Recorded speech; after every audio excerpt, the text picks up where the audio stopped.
Before we begin, a note from our sponsor.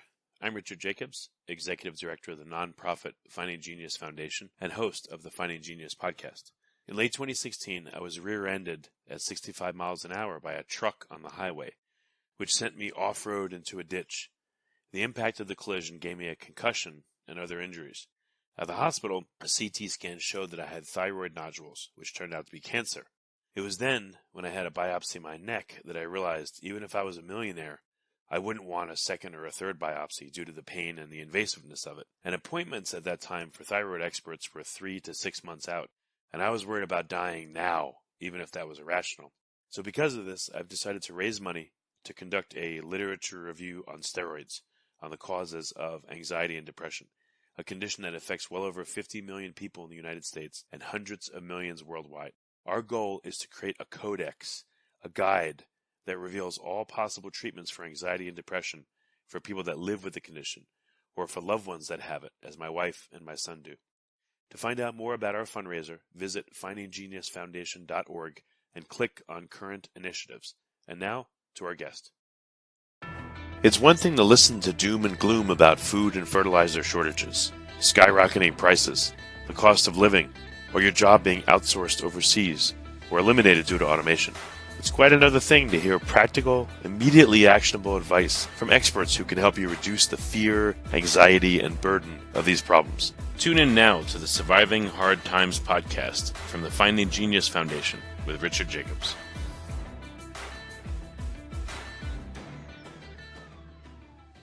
Hello, this is Richard Jacobs with the Surviving Hard Times podcast, sponsored by the Finding Genius Foundation.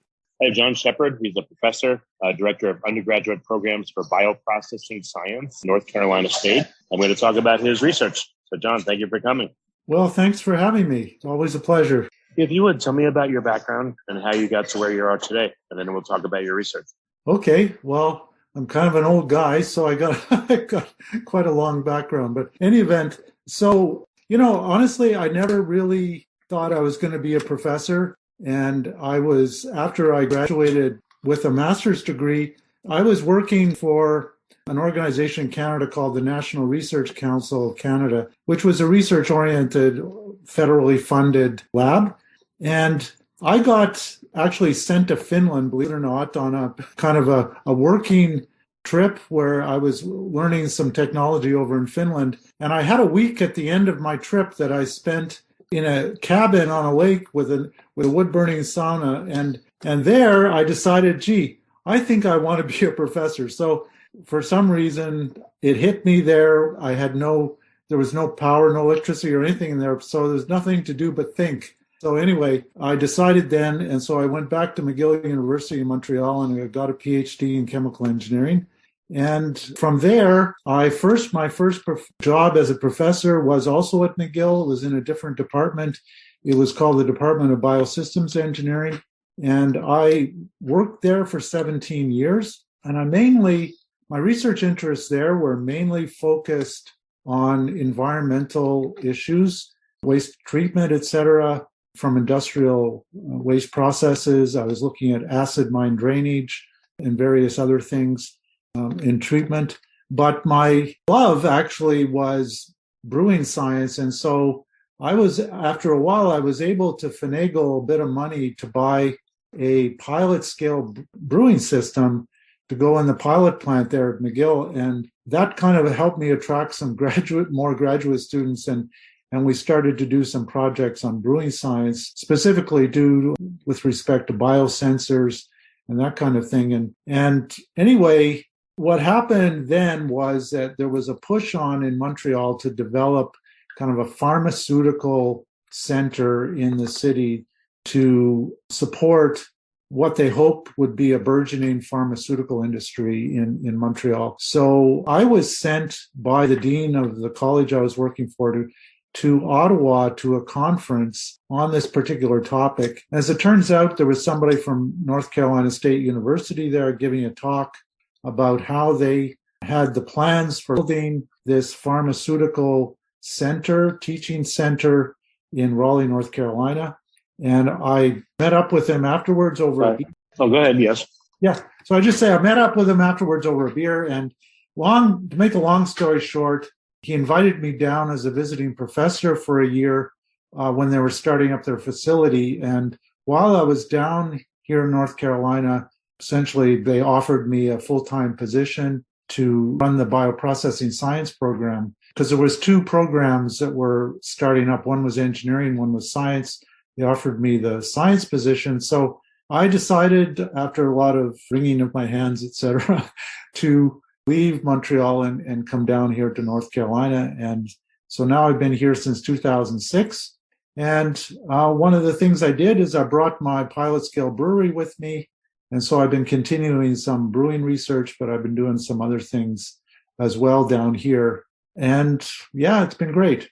So what are some of the questions that you're trying to answer with your research at this moment? So I'm what you call a mature professor or mature scientist. I passed actually normal retirement age. So I don't really feel like I have any burning need to make any big discovery at the moment. What I was actually going to talk about a little bit, I think this might be of interest to your listeners, is over my career, I've had 3 or 4, maybe 5 kind of eureka moments in my research where something's happened in my lab or in one of my experiments that is really unexpected, and you're kind of like, wow, I didn't think that was going to happen. And they don't happen all that often. As I say, maybe 4 or 5 times over 35 years that's happened. Otherwise, research is kind of boring in a way. I mean, you're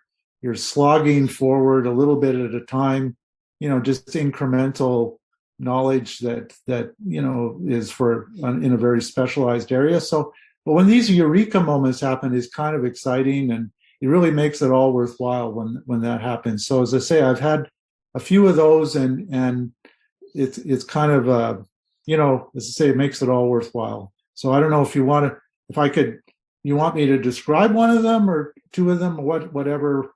Well, tell me within brewing science, there's big breweries out there. I'm sure Guinness, Anheuser-Busch, et cetera. How deep into the science of brewing are they, or are they just refining processes in a like kind of a clinical sense? Clinical being the brewery.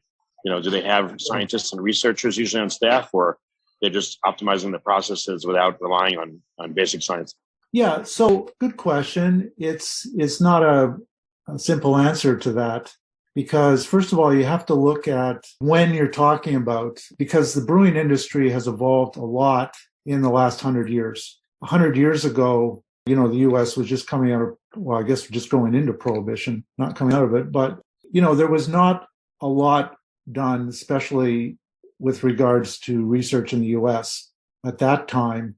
The brewing essentially is a European-based technology that people brought over from Europe. And so they implemented, the families that came and immigrated to the U.S. essentially were using technology developed in Europe. But so the science behind brewing started in the 19th century. Early to mid 19th century is when scientists, chemists, microbiology didn't really exist at that point yet, but people that were interested in biology started looking at the brewing process specifically from the point of view of trying to improve the quality over time. So the problem was that beer spoiled very easily back then. And as a result, it really limited the export market for most breweries, because by the time it got to their destination, the beer was no good. So, quick question here: what happens when beer spoils, and how can you tell? Yeah, so depends what the cause of the spoilage is. So there are 2 main causes of beer spoilage. One is microbial contamination, and the other is just oxidation. So microbial contamination usually results in a lot of off flavors, souring of the beer, and it just really makes the taste and aroma unpleasant. Oxidation of the beer is essentially a staling reaction. And I think everybody has probably eaten stale bread or whatever, and it's kind of a cardboard sensation you get. And so the early brewing, they didn't realize how important it was to prevent contact of the beer with oxygen.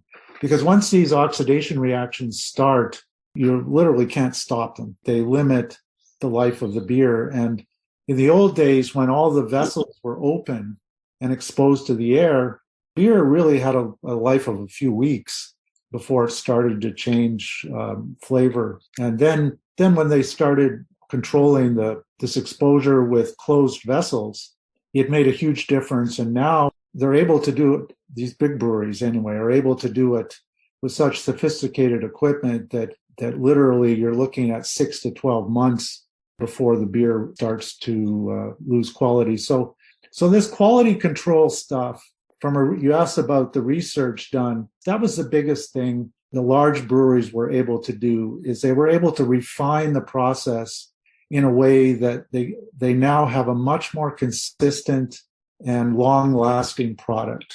The basics of the brewing process haven't really changed for a long time, but it's the attention to detail and the kind of equipment now that they use allows them to get this kind of consistency and longevity to the product. What are the consistent metrics? Taste, volume, alcohol level? Like, what are the metrics?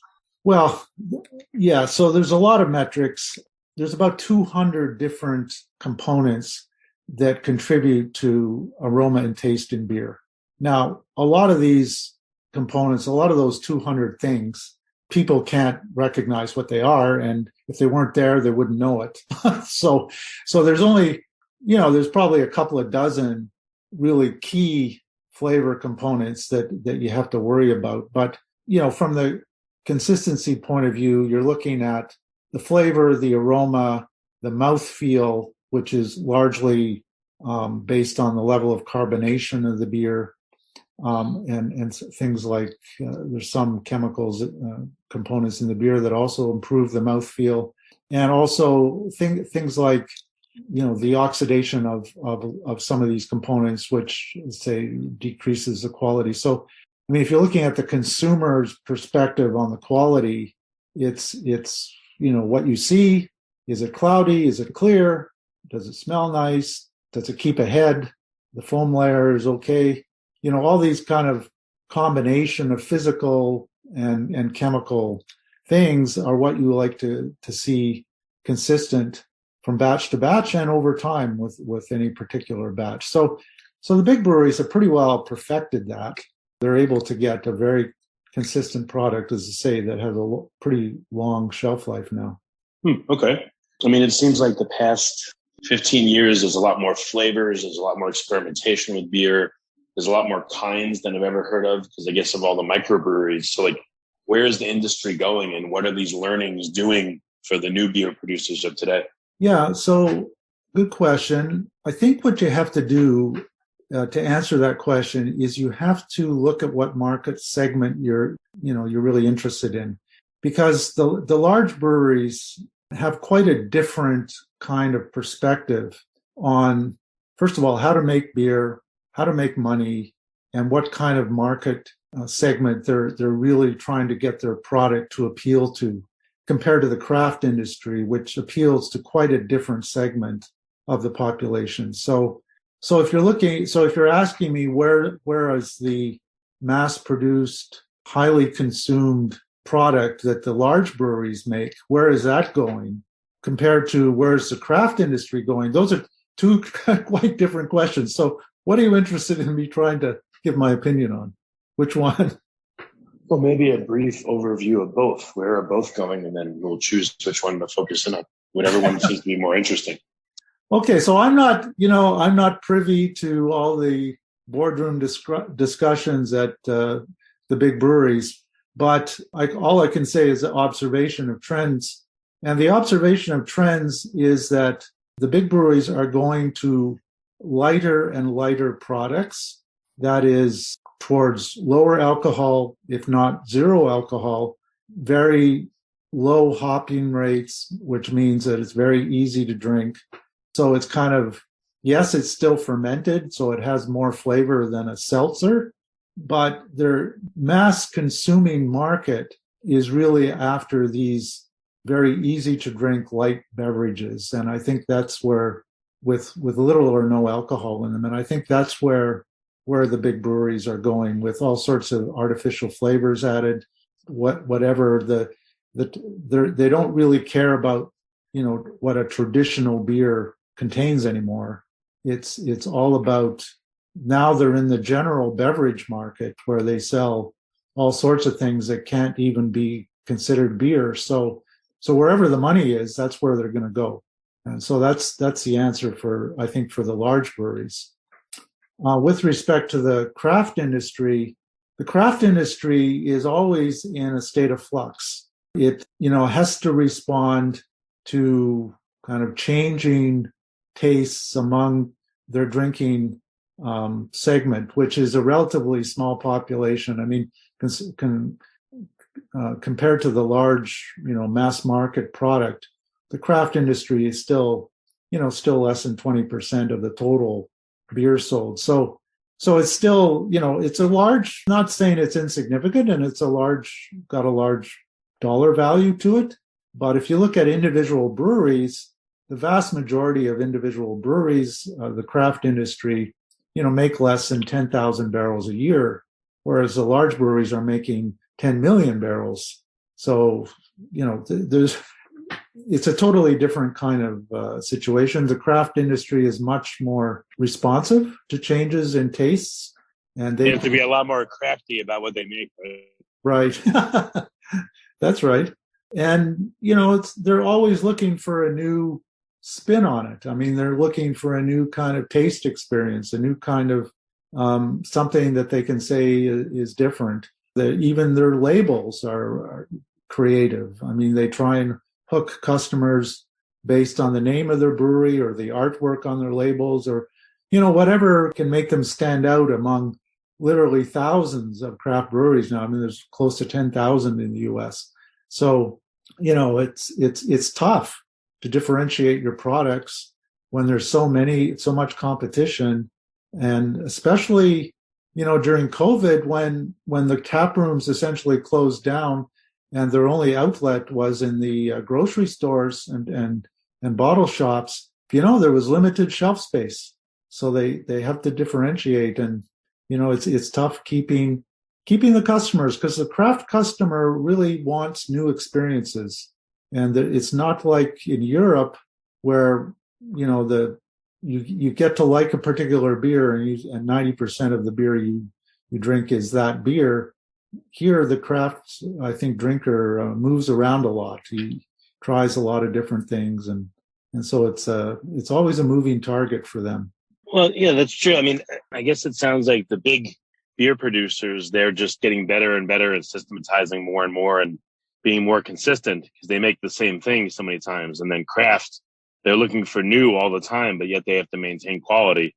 But I guess people could expect there's going to be more variation in it. So it is, I guess, two different worlds, big time, right? Yeah, and the consumer of the craft beer is actually pretty forgiving on quality.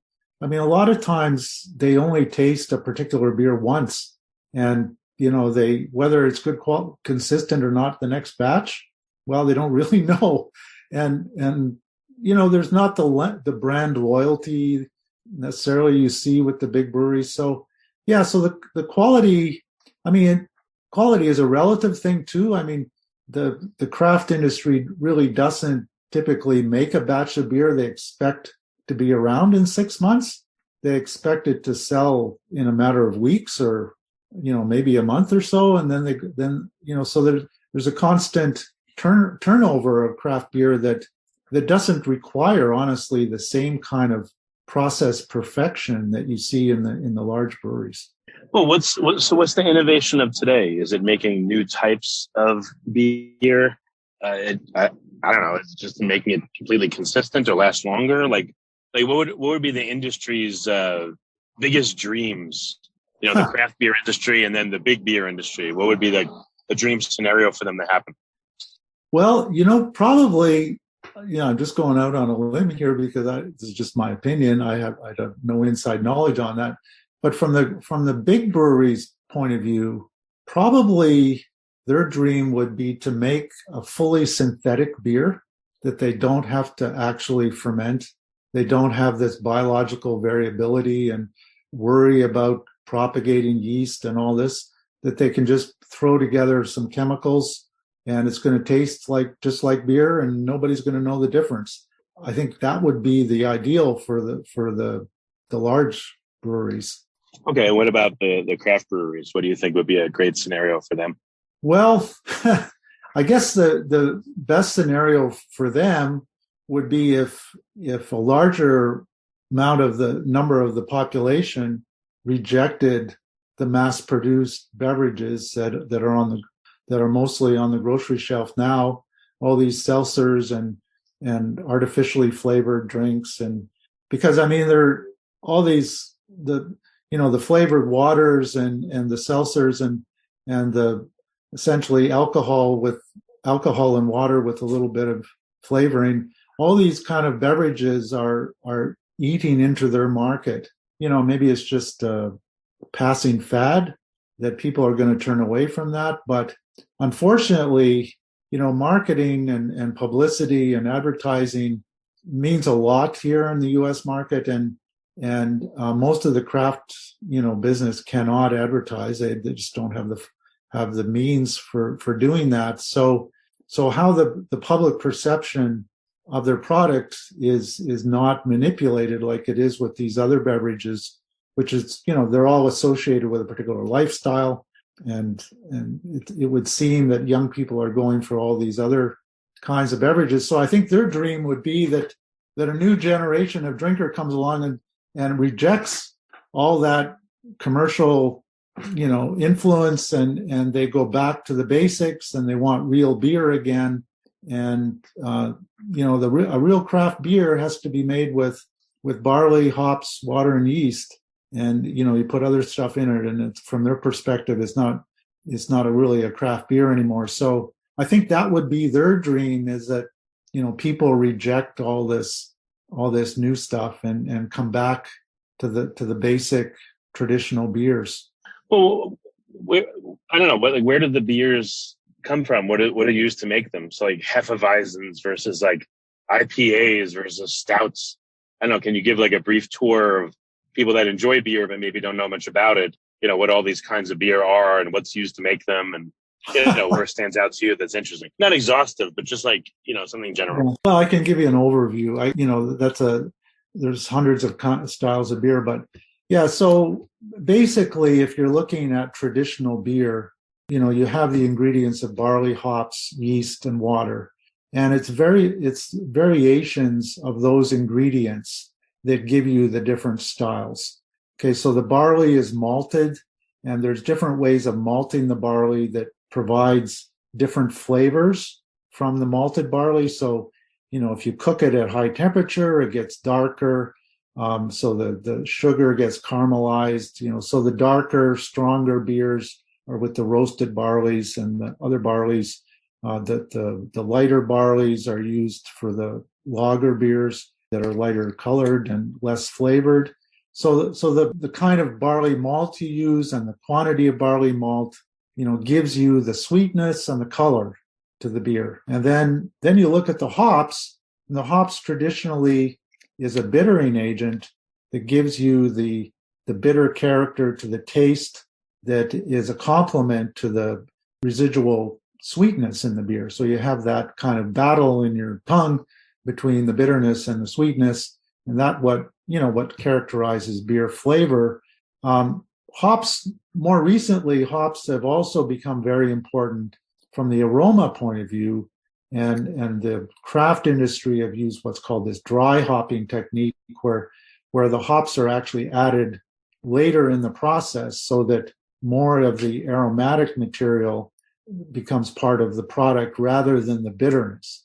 So you've got this really two kinds of hops. You have the bittering hops and the aromatic hops, and how you use them in your process and the type of hops and the amount of hops affect that aspect to the beer character. And different styles of beer have certain standards for the kind of hops that are typically used, and also the end result, which gives you a certain flavor profile in the beer.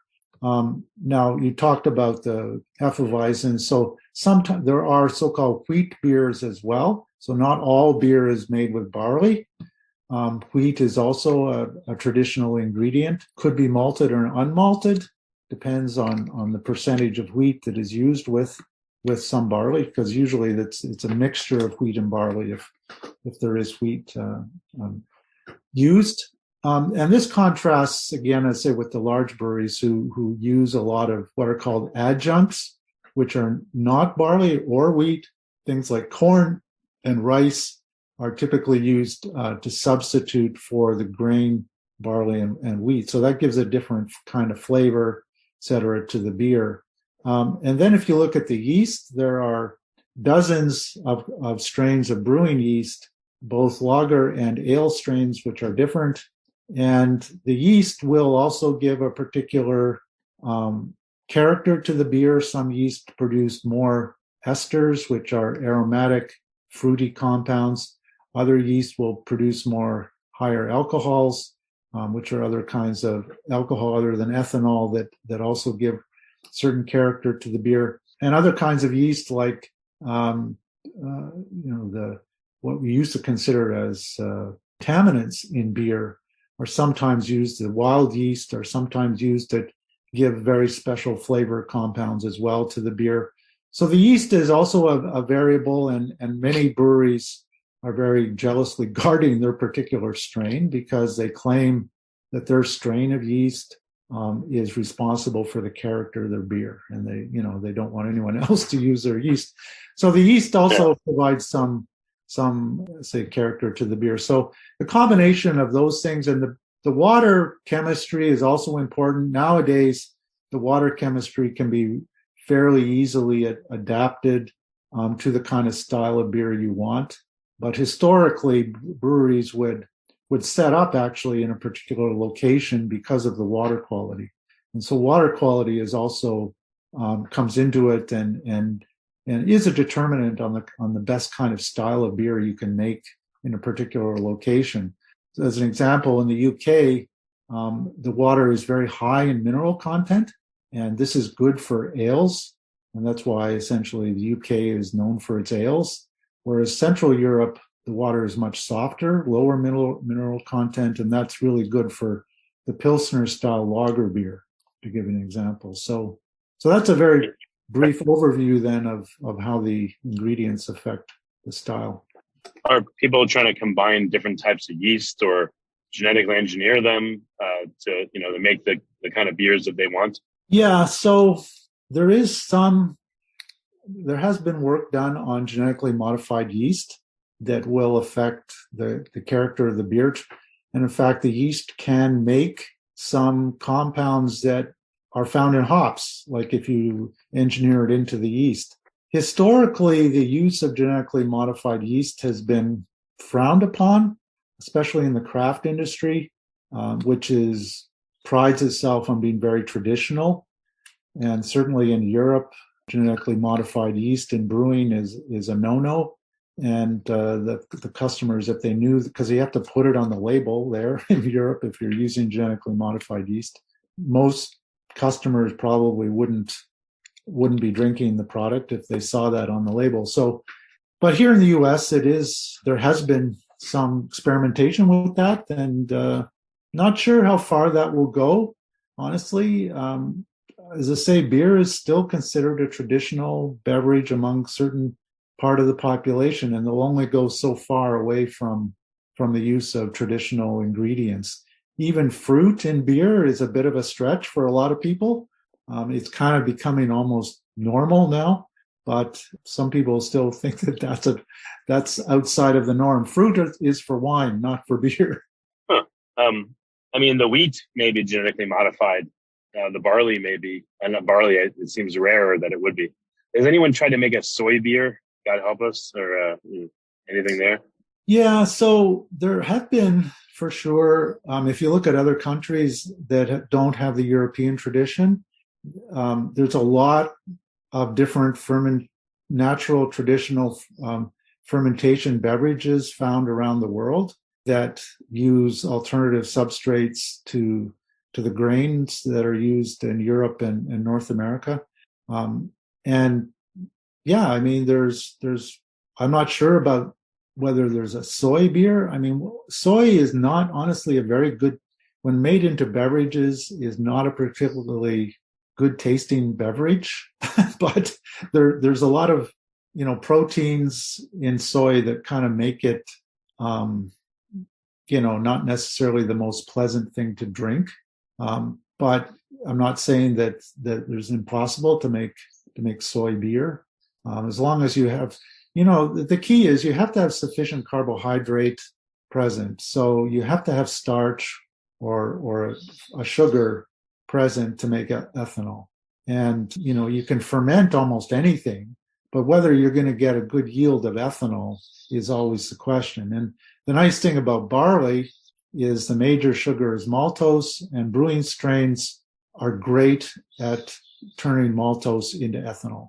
So that's the key. If you're not worried about getting ethanol, you can ferment pretty well anything that is, of not animal origin, but vegetable origin, and get some kind of fermented beverage out of it.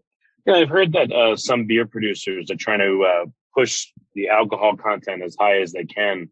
What's the story there, and what's the implication of doing that? Well, that's, people that want really high alcohol beer, there's not a lot of people that are interested in that kind of market.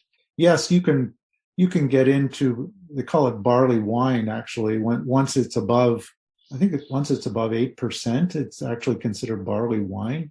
It's no longer beer. But yeah, I mean, there's some really high alcohol beers.